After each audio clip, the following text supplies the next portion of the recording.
Welcome to Third Eye Roll, where ancient wisdom gets decoded, demystified, and occasionally roasted. I'm Dr. Justine Lemos with Scarlet Trillia, here to serve up Vedic insights, spiritual real talk, and a healthy dose of side-eye.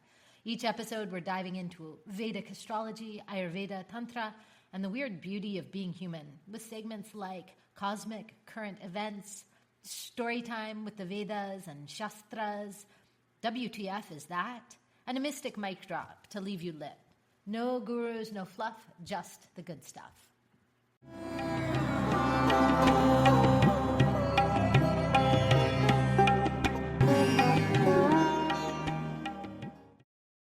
Welcome back to a long-awaited reprise of Third Eye Roll. I'm Dr. Justine Lemos. I'm here with Emily McConnell. We just got back from India.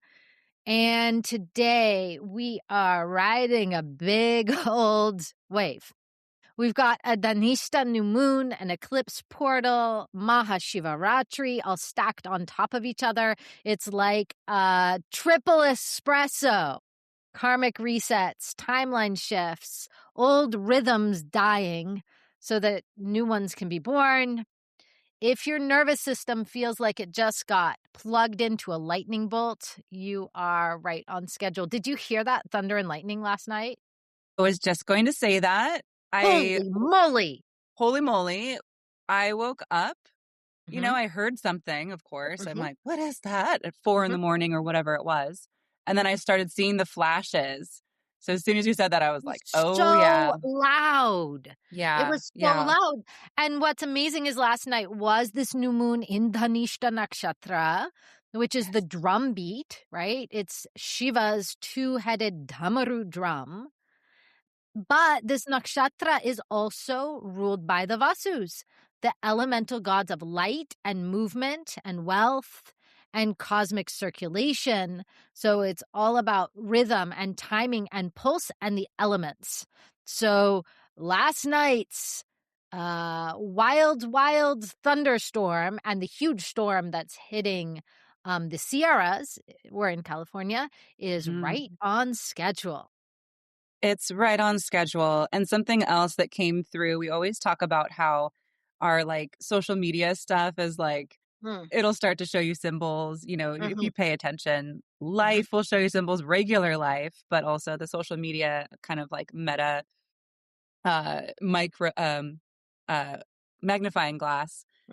One of those things came through to me that it was a video of a pulsar that the symbol looked almost like an infinity symbol, right?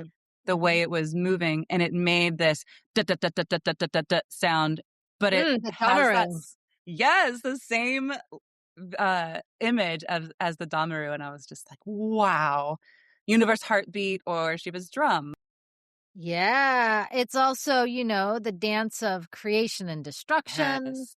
It's also nirvana and samsara being two sides of the drum. So relative reality and ultimate reality, suffering and relief from suffering. And this is the major symbol of this new moon and this eclipse. It's a solar eclipse, partial solar eclipse, that's then going to be followed. This is eclipse season. It happens every year. And this will be followed by a full lunar eclipse in 2 weeks. I believe it's going to be in Purva Falguni Nakshatra, which is the star sign of leisure and pleasure. And so we're going to see some interesting reveals in the next 2 weeks. And after the next 2 weeks, right in this, I feel like it's like a trough between the eclipse that everything is a little bit confusing. We can't see what is real, what is unreal. And then at the end of the eclipse cycle, we get a whole identity upgrade. Right? Yes. And we're starting to already see this. I mean, Rahu is there in Aquarius. This eclipse happens and new moon happens in Aquarius. Dhanistha spans from Capricorn to Aquarius. It happens on the Aquarius side, and it's happening with Rahu, north node of the moon, in there, which causes the eclipse. And so this is really fast energy of fast dissolving quickly. Right. Wicked Witch of the West getting the water on her and dissolving, right? Absolutely. Yeah. And I think can also relate to that feeling of that Wicked Witch when she's saying, I'm melting. I mean, there's just so much energy pulsing through right now, and it's intense. So I think that folks that are listening, if you are feeling a lot or feeling a little bit overwhelmed, that is right Mhm, on schedule as well. mhm, mhm. Yeah. This is like, old versions of yourself are really dissolving very quickly. You're outgrowing jobs, you're outgrowing relationships, you're outgrowing identities. Mercury is also mixed into Aquarius. Everybody's having a big house party in Aquarius. Right. And So this has lots happened for the past 3 months. We've been having first the Sagittarius, then Capricorn. I mean, really, I think it even goes all the way back to Libra. How haven't we been having this this stellium, stellium, these clusters of these planets. buildups? Yeah. Yeah, all like clearing, like coming through and experiencing these particular um energies, Mm, right? And so this is the Aquarius stellium. mhm. And so this is like exposing the matrix. Yeah. And once you see it, you can't unsee it, right? Yes. And this is what we're getting with the really extreme, like Epstein files. Yes. What we're finally seeing some of it, right? And we're going to see a lot more, I would imagine, in the next Yes. 2 weeks. And then after the full eclipse in Purva Falguni, and Purva Falguni is all about lust and love and pleasure. Like Right. we're gonna see a really massive We're un- gonna see some some revealing stuff that we may or may not want to see, but that is the energy of the time. Because Aquarius has this humanitarian undercurrent to it, we have to see this in order to then move to the next cycle. We have to do it. Our soul's incarnated for a reason, for better or right? for worse. And Rahu and this new moon also gets up with mixed up with Venus, relationships and value and money and pleasure. Yes. We could have relationship awakenings. We can be craving freedom and authenticity and deeper kinds of soul connections. And suddenly you see Mm, what you couldn't see before. And so right. suddenly people are going to be ending things. They're going to be telling the Mm, truth. They're going to be changing directions. They're going to be refusing to settle. Right. And this is right. like a massive recalibration to a kind of new frequency. Aquarius Right. is about new systems, right? New Yeah. systems. And there is this opportunity. I mean, Aquarius is also really, really revolutionary. Like, this is the dawning of the age of Aquarius, right? And I do think, like, we saw, the Bad Bunny Super Bowl halftime performance was very much a harbinger of all of these planets in Aquarius, all white and like spiritual cultural symbolism, right? Mhm. Mhm. And um like mental clarity and focused energy and the mini, Collectivism. right, collectivism, which we're going to see even more as we go into Pisces, where Right. we like have collective dreaming really about like the Right. most mhm, I wanted to say how we were talking about how eclipses are usually these revealing times, mhm, and how that trough in between can be this like hard to find clarity moment, especially mm, in that moment in between the two eclipses. So we're having this solar eclipse first, right? That is the moon yep, eclipsing the sun, yep, lunar energy eclipsing solar energy. That is very indicative of like matriarchy versus patriarchy, right? yeah, Through the totally. middle, we have this murky time of like, what is happening? Then we go to lunar eclipse where the opposite happens, right? Earth gets in the way of the the shadow of the earth gets in the way of the moon. And we see the entire cycle of the moon in one, 4-hour period. Very, very powerful for this, like, I don't know, I'm getting this mothering energy, but also, um, the influence of right now Saturn with Neptune in Mm, Pisces. mm. How are we even supposed to have clarity there?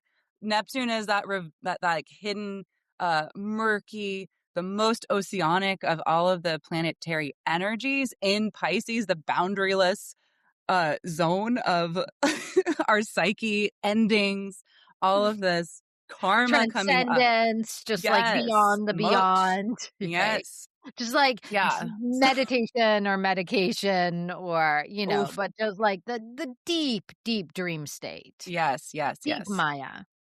Yeah. The Deep bardo. Maya. The bardo, right? And so Yes. all of our friends are making their way, all of our planetary friends are making their way into Pisces, right? That's what's going to happen next. They're all just clustered together having a party while Mars, let's remember right now, is exalted in Capricorn. Exalted, but also combust because it's so close to the It sun. has been Or gonna combust be, as it right? is combust right now, Oh, Feb 17th. It's combust, right? So this is an angry, angry general it's an angry general with, like, heartburn and, like, and so major much power. joint inflammation, like Rheumatoid arthritis, Yes. gout, Crohn's disease. Yeah, he's Poor guy. pissed. Oh, And yet he has the so much power being yes. exalted. Yeah, yeah. That's scary. I know. Well, and we're seeing Don't love that.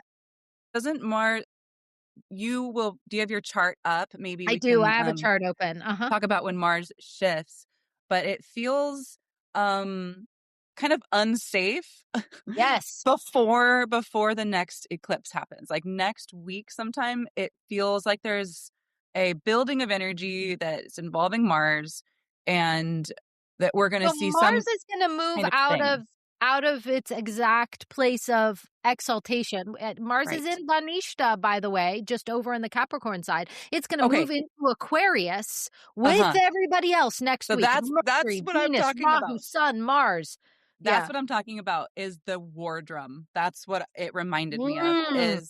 is Mars moving into Dhanishta with the drum and the Mhm. rhythm and the Mhm. power to kind of push Mm. things in Mhm. a way that might be Marsian.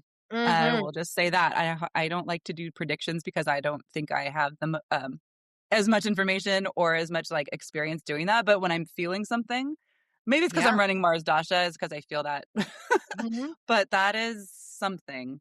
There is definitely Um, danger and instability, yeah, yeah, and it feels especially like the escalation of things in Iran yeah. and just there's a lot going on to make us give pause, and this is all Mars having so much power, having um the capacity to be very disciplined, um and yet also being combust by the sun, so inflamed. And then it's also really interesting, Jesse Jackson died last night.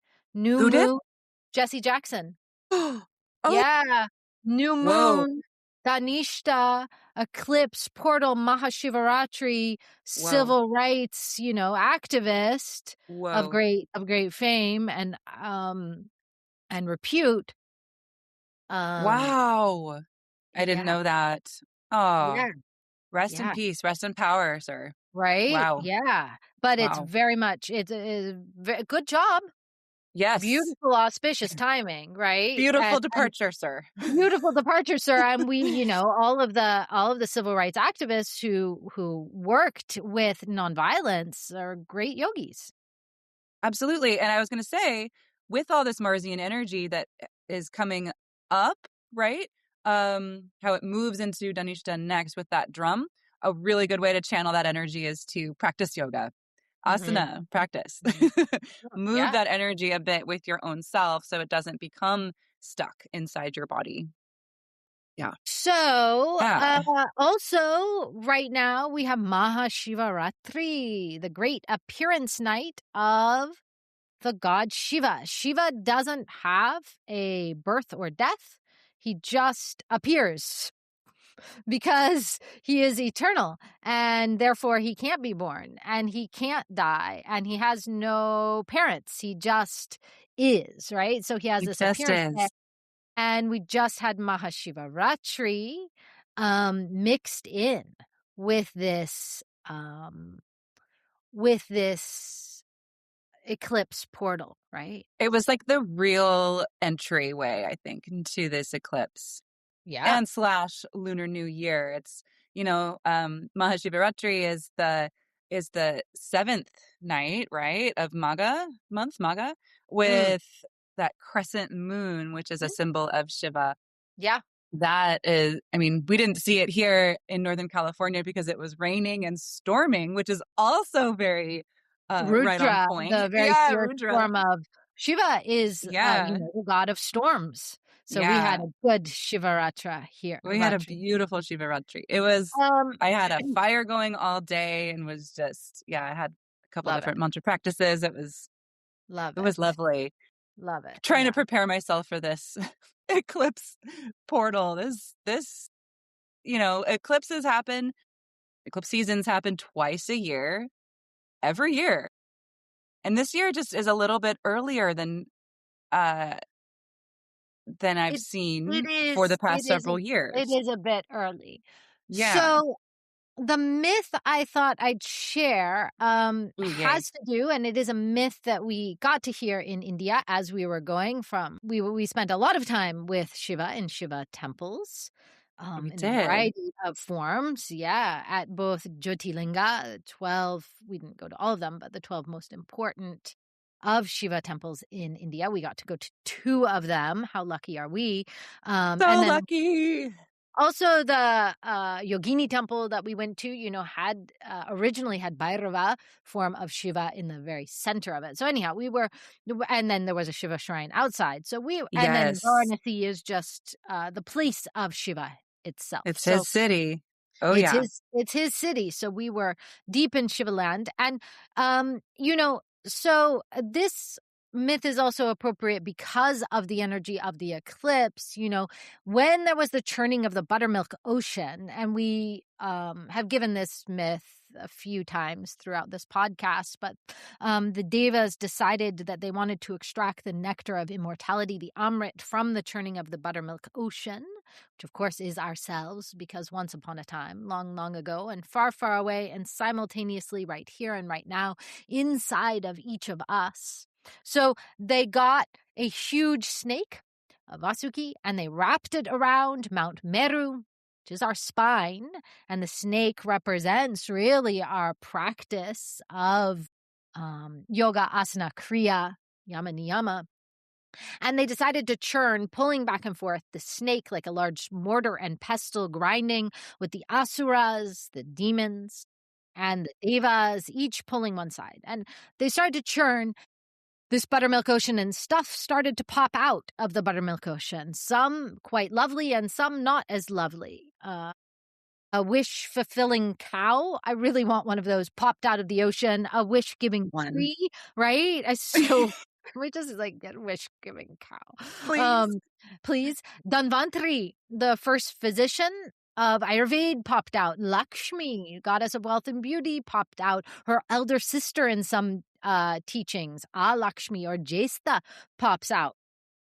And then at some point before the nectar of immortality, the Amrit, pops out. And why this myth is especially important is a pathway of this myth that I'm not going to tell right now goes into the explanation of why we have eclipses and of the creation of the lunar and of the creation of the lunar nodes, the north and south nodes of the moon, Rahu Ketu. But before the pot of Amrita, the nectar, popped out of the ocean, out came this huge fountain of poison. And this huge fountain of poison, it's like you're, mining down for gold, and suddenly you hit oil or something really toxic. Fountains out of this churning and threatens to kill the entire world. And so everybody is like, oh no, what do we do? And they pray to the god Shiva. Shiva is the great yogi. He has the ability to transform poison into nectar. And so he swallows the poison And he holds it in his throat, this hala hala, in this poison in his throat. And through his great discipline and practice of yoga, of union, he transforms this poison, but he holds it at the throat, at Vishuddhi chakra, which is the seat of purity.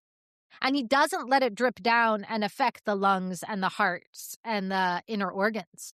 He holds it here, and because of the intensity of this poison and holding it, containing it in his throat becomes blue. And he's known as Nilakanta, the blue-throated god. But this poison is, even though he transforms it, holding it at his throat is incredibly heating.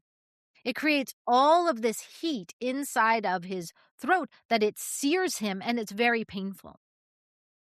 And so what happens is his devoted Vahana, his vehicle, Nandi, the bull, comes and blows cool air at Shiva's throat to cool it down. And so you can see at every Shiva temple, Nandi faces Shiva and is blowing cool air at his throat to cool him down, right? And so part of this myth is really about like cool, steady patience in the midst of transformation. But I also think it has another aspect to it, which is that the practice of transformation happens in relationship, right? Shiva Yeah. can't do it, even though he's the sole god of yoga. He can't do it on his own. He has to have the support and the devotion of Nandi to cool things down and to cool things off. The devotion in relationship. It's so beautiful. Right? Yeah. Mm. And so this is this reminder about stillness and about I think that this eclipse is not asking us to do more.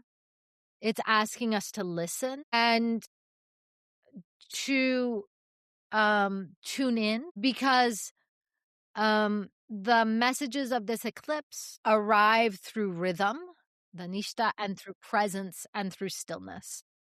Yes. And how do we how do we perceive the rhythms, right?